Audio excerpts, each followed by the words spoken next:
de hacer filosofía hoy, pero no una filosofía abstracta que dialoga vaya a saber con quién, sino una filosofía enraizada en la vida cotidiana y que dé respuesta a las realidades que nos inquietan tanto desde lo personal como desde lo comunitario. Y parte de ese itinerario tiene que ver con un recorrido que he hecho a partir de encontrarme con algunos escollos, ¿no? Con algunos obstáculos que me han ayudado a profundizar esta línea de pensamiento que es el personalismo comunitario. En definitiva, lo que el personalismo dice es: ni el Estado ni el mercado pueden ser los faros que explican el devenir de la sociedad. Los sistemas políticos, sociales, económicos no pueden ser vistos solo desde la óptica del mercado. Hablamos de personalismo comunitario hoy porque creemos que la persona debe ser el centro de la civilización. Decíamos, ni el Estado ni el mercado, sino la persona. Entendemos que la persona se hace a sí misma, llega a ser persona al abrirse al encuentro con el otro. Manuel Munier decía que el encuentro con el otro no es precisamente un jardín de delicias. El encuentro con el otro implica la exposición de uno mismo al mostrarse como uno es, vulnerable. Creo que es necesario decir que muchas veces, en nombre de la nación, en nombre de la patria, en nombre de la revolución, el hombre ha llevado adelante las peores aberraciones de las que es capaz, y muchas veces la exaltación nacionalista, patriota o la bandera que fuera se usa en detrimento de otro, ¿no? La exaltación nacionalista, perdón por estas licencias que me doy con sesgo ideológico, pero a veces hay nacionalismos que lo que hacen es la exaltación de aquellos que viven de cierto borde de la frontera para adentro, y los del otro lado vaya a saber qué dignidad les corresponde. Lo cierto es que identificar a la persona humana, a la persona con esa dignidad irreductible, ese ser valioso por ser persona, independientemente de su clase social, independientemente de sus inclinaciones, gustos, raza. Nos debemos todavía una política, un pensamiento, una cultura centrada en la persona. La persona como aquella que no puede ser usada nunca. Lo cierto es que mientras avanzaba en la facultad, empecé, ya desde el segundo año de la carrera, que fueron 7, contando el CBC, una carrera muy larga, fui empezando a ponerle una marca a mis apuntes.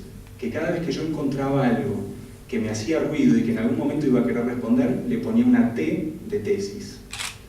En algún momento iba a tener la oportunidad de devolver aquello sobre lo cual fui formado, dando mi impronta personal. ¿Cuándo no, si no es la tesis?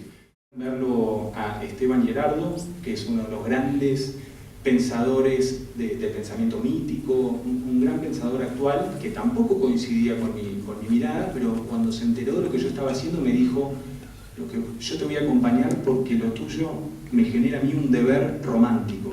Esto que estás haciendo vos merece ser acompañado.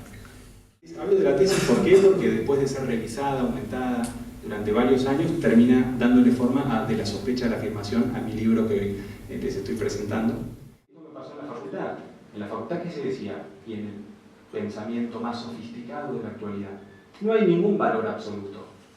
Y yo decía: ¿cómo no hay ningún valor absoluto? La vida, tu vida, la vida de cada uno de nosotros tiene que ser un valor absoluto, en el sentido de que vos no podés decidir por mí si vivo o no vivo. La vida de cada uno de nosotros tiene que ser un absoluto. En algún punto quizás alguien va a decir: bueno, Javier habla de una cuestión espiritual en la persona, que tiene que ver con los sentimientos. Sí, con los sentimientos sí, pero no con el sentimentalismo. El sentimentalismo, sentir mariposas en la panza y sentir el calorcito de lo bueno que soy, lo único que hace es centrar el yo en el centro. Y lo que propone la santidad, o el modelo de santidad que yo tomo, al menos para mi abordaje teórico, es la santidad que te descentra, te saca el encuentro con el otro, pero no porque sos obligado a hacerlo, sino porque no podés dejar de hacerlo. El capítulo final de la tesis se llamaba La santidad como proyecto de autonomía. Lo que refleja es esta idea: la máxima cumbre del ser humano no tanto son aquellos descubrimientos o aportes técnicos, que son muy bienvenidos, sino la propia realización, digamos. Cada uno de nosotros, si somos fieles al mandato interior, no aquel que me es impuesto, sino aquel en donde me reconozco. Porque cuando nosotros vivimos nuestra vida cotidiana y nos vamos a dormir, nos damos cuenta muchas veces que durante ese día no fuimos nosotros mismos, que realmente no pusimos nuestra impronta personal, nuestra riqueza, no nos dimos al otro. Entonces muchas veces sentimos cuándo realmente desplegamos la versión más auténtica, más singular, cuándo compartimos esa riqueza y cuándo nos la atesoramos, cuándo nos la guardamos. Entonces, digamos, coherente con ese pensamiento, si la persona, conociéndose a sí misma en este ejercicio, se vuelve disponible al otro, se da a los demás, no hay límite, digamos, la potencialidad de ese servicio, de esa vocación única e irrepetible, singular, puesta al servicio. Dios solo sabe cuáles son los alcances que puede tener eso. ¿No? Qué extraordinario sería tener ejemplos, muchos, de políticos que su vocación de servicio se ve porque realmente vos los ves que van dejando pedazos de su alma, de su ser más único, porque se comprometen con los temas más sensibles de su tiempo. Alguien que sufre ante el dolor del otro y que lo hace propio. Entonces el santo es aquel que deja pedazos de su alma en los bordes filosos de la realidad, de la historia. Hay un desafío y una tarea por hacer que tiene que ver con tratar de propender a que nuestras sociedades sean cada vez más humanas, entender que cada una de las personas con las que interactuamos es digna y es valiosa por sí misma y que tengo algo que hacer con esa persona.